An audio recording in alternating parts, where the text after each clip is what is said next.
दादा पहले मस्तान साहब थे, वो भी तिजारत करते थे, लेकिन तिजारत के साथ साथ समाज सेवा भी करते थे और अपने ज़माने में हिंदू मुस्लिम एकता के प्रतीक रह चुके हैं। आश्वासन देते हैं या ये भरोसा दिलाते हैं कि आपकी पत्नी अगर जीत करके आती हैं तो जो जनता के मुद्दे हैं वो प्रशासन के जो अधिकारी हैं उनके सामने जा कर के आप मजबूती के साथ रखेंगे। ताजपुर में जो मार्केट है, मेन मार्केट, उसमें पानी की बहुत ज़्यादा समस्या है। इसके बारे में आपके पास कोई रोड मैप है कि इसका जल जमाव का समस्या है, वो हमेशा के लिए अगर ख़त्म करना है तो उसको सही ढंग से बड़े लेवल पर अंडरग्राउंड नाले का निर्माण करना होगा। जो देश का अभी माहौल है हम देख रहे हैं, न सिर्फ इंडिया में बल्कि अभी एक रिसेंटली हम बात करें तो पिछले महीने एक क्रिकेट मैच के चलते जो है वो इंग्लैंड में जो है वो हिंदू मुसलमान का फसाद हो गया। इस पर क्या व्यू रखते हैं? क्योंकि अक्सर फिर से आपके अपने यूट्यूब चैनल माइंड फ्रेश 18 पे अभी हम लोग ताजपुर में हैं, और तो हमने सोचा क्यों ना कि जो यहाँ के जो कैंडिडेट हैं उन लोगों से बात की जाए और जानी जाए कि उनका क्या व्यू है ताजपुर के डेवलपमेंट को लेकर के। तो हमने शुरुआत की है सबसे पहले जो साबरा शमीम है, उनके यहाँ हम आए हैं और हमारे साथ बात करने के लिए उनके पति खुद आकिल इकबाल साहब हैं। आकिल साहब, सबसे पहले तो बहुत बहुत शुक्रिया हमसे बात करने के लिए। आपका भी बहुत बहुत धन्यवाद। आकिल साहब, अब हम बातचीत के सिलसिले को शुरू करते हैं और बहुत मुख्तसर वक्त आपका लेंगे क्योंकि हम देख रहे हैं कि आप काफ़ी बिजी हैं। सबसे पहला सवाल का जवाब दीजिएगा कि जहाँ तक मैं जान रहा हूँ कि आपका परिवार जो है वो बिज़नेस से जुड़ा हुआ परिवार है और आप खुद एक बिज़नेस से जुड़े हुए हैं, तो ये राजनीति में आने का क्या वजह है? इस पर रोशनी डालिए ज़रा। असल में राजनीति हमें विरासत में मिली है, लेकिन हमारे घर के जो भी मेंबर थे पहले, जो पूर्वज जो गुजर चुके, हमारे दादा पहले मस्तान साहब थे, वो भी तिजारत करते थे, लेकिन तिजारत के साथ साथ समाज सेवा भी करते थे और अपने ज़माने में हिंदू मुस्लिम एकता के प्रतीक रह चुके हैं। उनके बाद फिर हमारे वालिद साहब ने उसको संभाला लेकिन किन्हीं लोगों ने चुनाव नहीं लड़ा। जब मेरा दौर आया तो हमने ये देखा कि बहुत सारी ज़रूरतें ऐसी हैं जो लोग हमारे पास मदद के लिए आते हैं और हम चाहकर भी उनकी मदद नहीं कर पाते हैं, क्योंकि उस मदद को करने के लिए हमें पावर की ज़रूरत है, हमें एक पद की ज़रूरत है।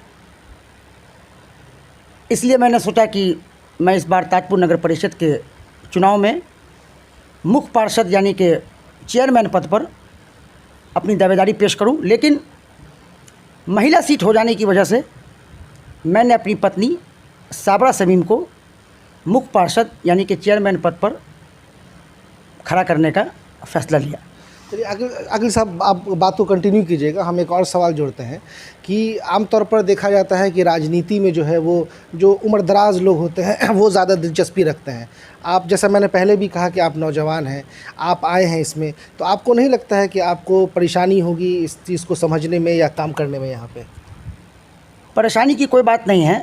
हमारे मुल्क हिंदुस्तान में जितने भी बड़े लीडर्स हैं, चाहे आप स्टेट लेवल पर आते हैं तो माननीय नीतीश कुमार जी, लालू यादव जी, केंद्र में जाते हैं तो जो भी बड़े लेवल के लीडर्स हैं जिनको पूरी आवाम जानती है, उनका राजनीतिक कैरियर कम उम्र से ही शुरू होता है, 23 और 24 साल से ही। इसलिए मैंने सोचा कि मैं भी अपने कम उम्र से ही राजनीति को शुरू करूं, ताकि लोगों के लिए जो एक तजुर्बे की ज़रूरत है मुझे वो मिले और मैं परिपक्व होकर आगे लोगों की सेवा को सही ढंग से कर सकूं। अच्छा आकिल साहब, एक चीज़ और बताइएगा। जैसा कि आपने पहले ही बात में कहा कि आप दावेदारी पेश करना चाह रहे थे, लेकिन क्योंकि ये एक महिला क्षेत्र घोषित हो गया तो आपने अपनी पत्नी को जो है वो उनको कैंडिडेट बनाया है।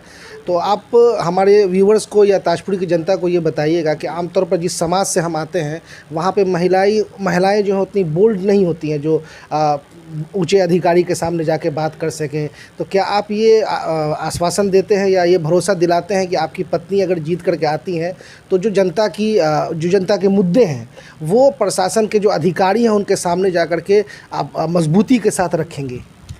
देखिए, महिलाएं जितना हक समाज में मर्दों का है, पुरुषों का है, उतना ही हक समाज में महिलाओं का है। जब तक महिलाएं घर से बाहर नहीं निकलेंगी, जब तक महिलाओं को फ्रीडम नहीं दिया जाएगा, तब तक महिलाएं अपने हक, अपने हुकूक को नहीं पा सकेंगी। मेरी पत्नी साबरा शमीम जो है वो एक पढ़ी लिखी शिक्षित महिला है जो अभी ललित नारायण मिथिला यूनिवर्सिटी से एमएससी कर रही है।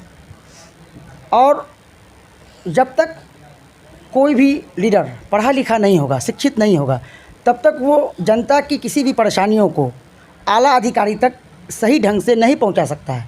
और जब तक वो जनता की समस्याओं को आला अधिकारियों तक नहीं पहुंचाएंगे, तब तक जनता की उन समस्या का निदान नहीं निकलेगा।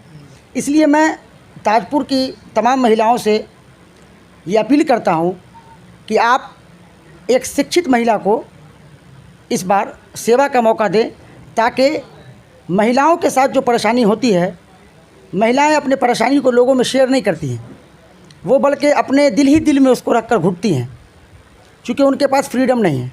बहुत सारी महिलाएं ऐसी हैं जिनको पढ़ने का शौक़ है, लेकिन उनके घर वाले इजाज़त नहीं देते हैं।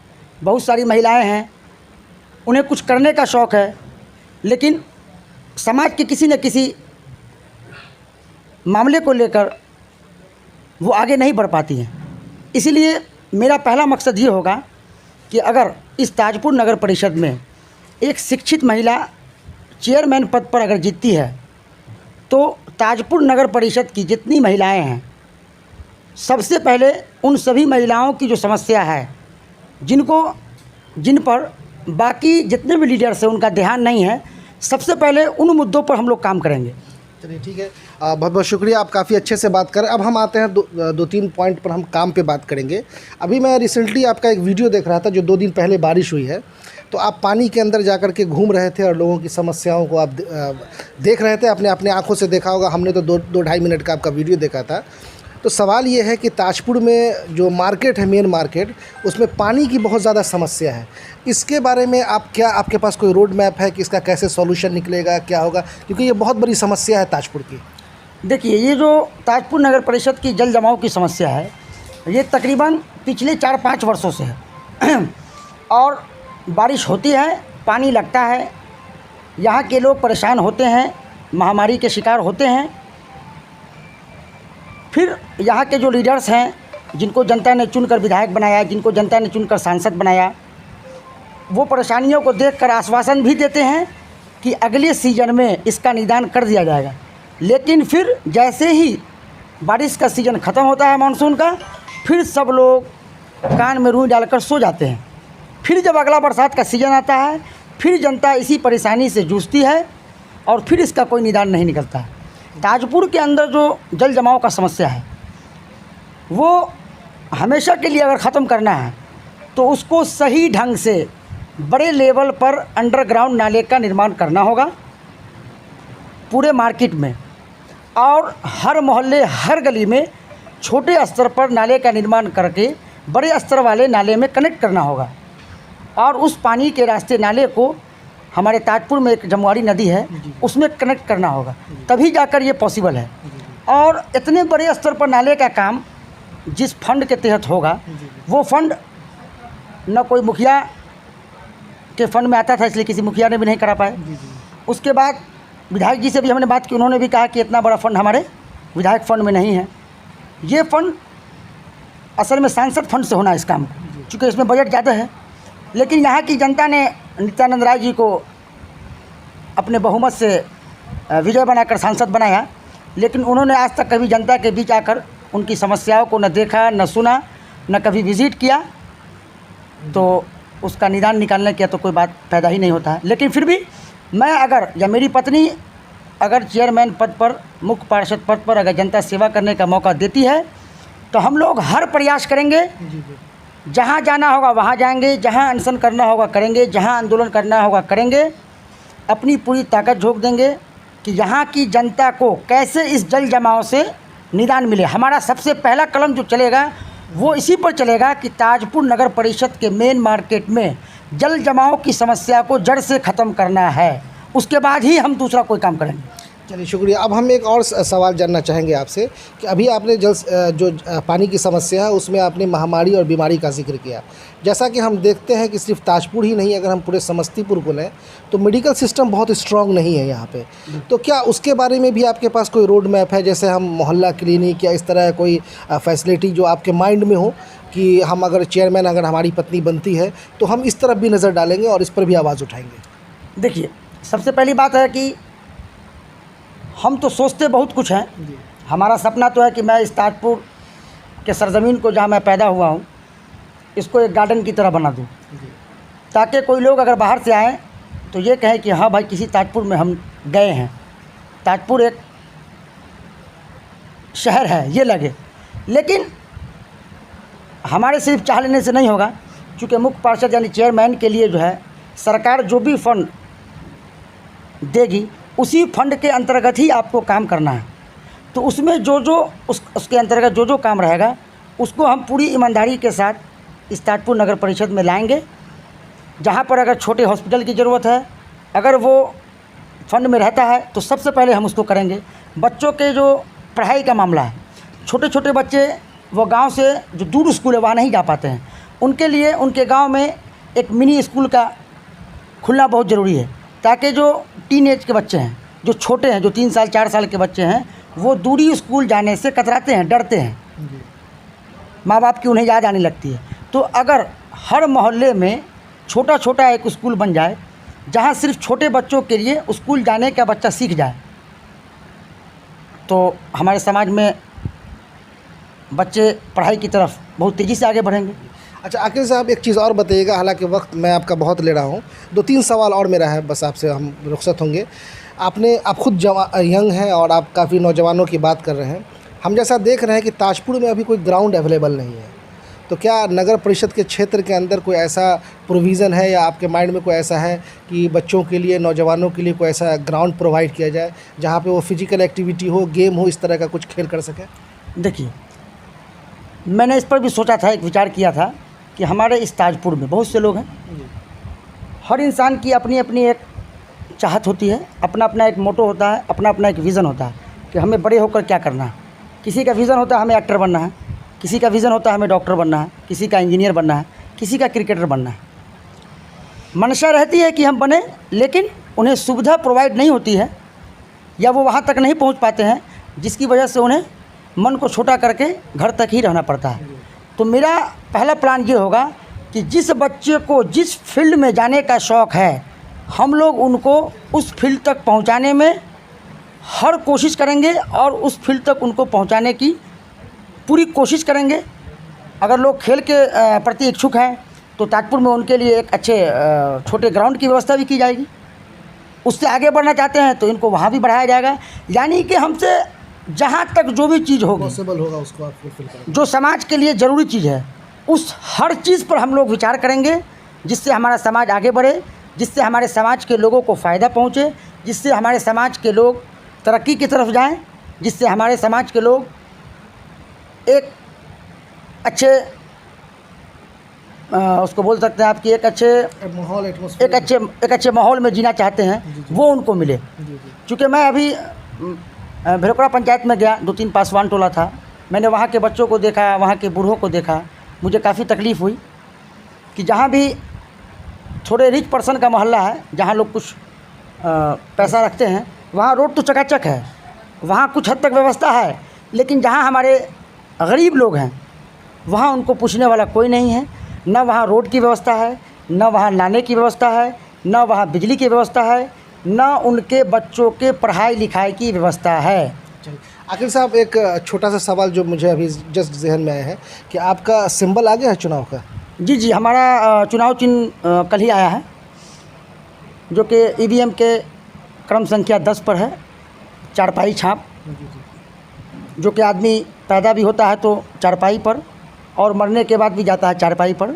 इसलिए हम अपनी जनता से अपील करेंगे कि चारपाई ही है जो आपको हर सुख दुख में और पूरी ज़िंदगी में साथ देगा।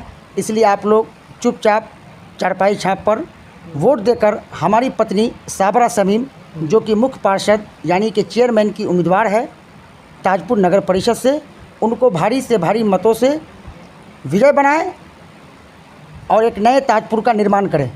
अच्छा आकिल साहब, एक आखिरी सवाल सिर्फ, जैसा कि आपने अपनी इंटरव्यू की शुरुआत में कहा था कि आपके दादा जो मोहतरम थे वो भी राजनीति से जुड़े हुए थे और आपके वालिद साहब भी, लेकिन कोई पॉलिटिकल कैरियर में वो आगे नहीं बढ़े, सामाजिक एतबार से वो लोग एक्टिव थे। जो देश का माहौल है, आपने कहा था कि हिंदू मुसलमान सब लोग साथ मिलकर के रहते हैं और रहना चाहिए।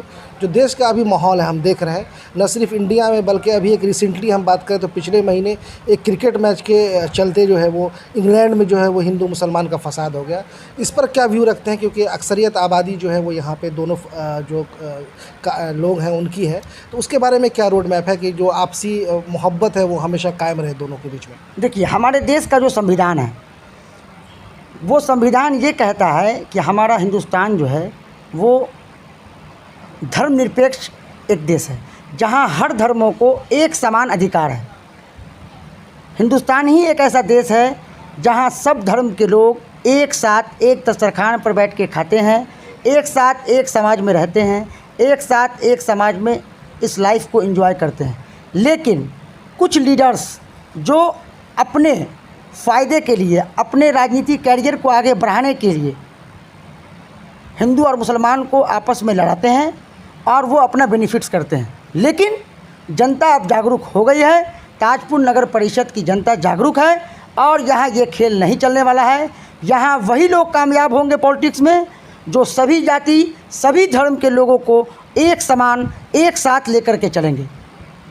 चलिए आकिल साहब, बहुत बहुत शुक्रिया हमसे बात करने के लिए, और हम ये उम्मीद करेंगे कि जो ताजपुर नगर परिषद की जनता है वो आपकी बात को सुने, और अगर उनको लगता है कि वाकई में ये एक ऐसी कैंडिडेट है शाबरा समीम जो वाकई में उनकी बात को आगे बढ़ा सकती हैं और उनके हक़ के लिए लड़ सकती हैं, तो वो आपको और आपके पत्नी को एक बार ज़रूर मौका दें। बहुत बहुत शुक्रिया हमसे बात करने के लिए। बहुत बहुत धन्यवाद आपका भी, आपने समय दिया मुझे।